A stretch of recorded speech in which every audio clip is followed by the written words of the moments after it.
Bonjour à tous et bienvenue dans notre panorama hebdomadaire des marchés financiers.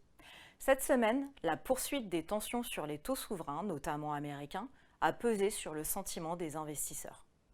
Aux États-Unis, le taux d'intérêt à 10 ans a retrouvé son niveau pré-pandémique. En Europe, après être repassé positif, le taux à 10 ans allemand a baissé en fin de semaine. Ce mouvement de tension a été alimenté par la hausse du prix du pétrole et le haussement de ton des banquiers centraux, y compris en zone euro. Le cours de l'or noir a en effet atteint des sommets avec un plus haut en séance à 89 $ le baril de Brent, du jamais vu en 7 ans.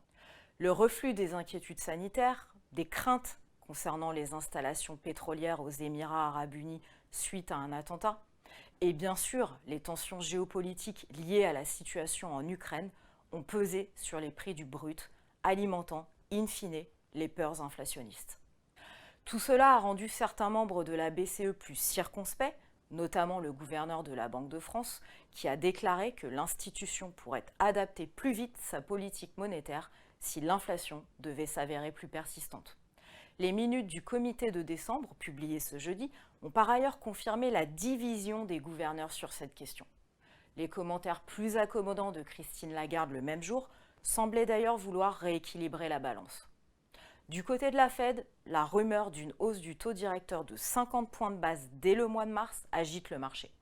Au Royaume-Uni, et alors que l'inflation est montée à plus 5,4% sur un an en décembre, les marchés estiment que la Banque d'Angleterre devra agir dès le mois prochain en relevant à nouveau son taux directeur.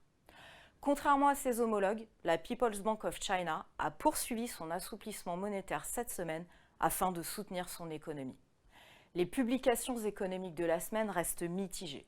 Alors que l'enquête Zoo menée en Allemagne sur janvier indique un climat économique en amélioration, l'activité manufacturière a nettement ralenti en janvier dans l'État de New York, contrairement à celle de la région de Philadelphie qui rebondit sur la même période.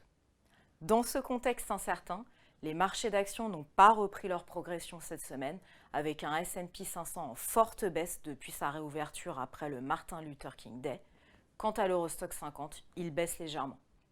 La semaine prochaine, nous surveillerons attentivement les élections présidentielles en Italie qui décideront de l'avenir de Mario Draghi, le comité de politique monétaire aux États-Unis et bien sûr l'évolution des négociations entre Biden et Poutine, plutôt mal orientées à ce stade, ce qui fait craindre un nouvel affrontement armé en Europe.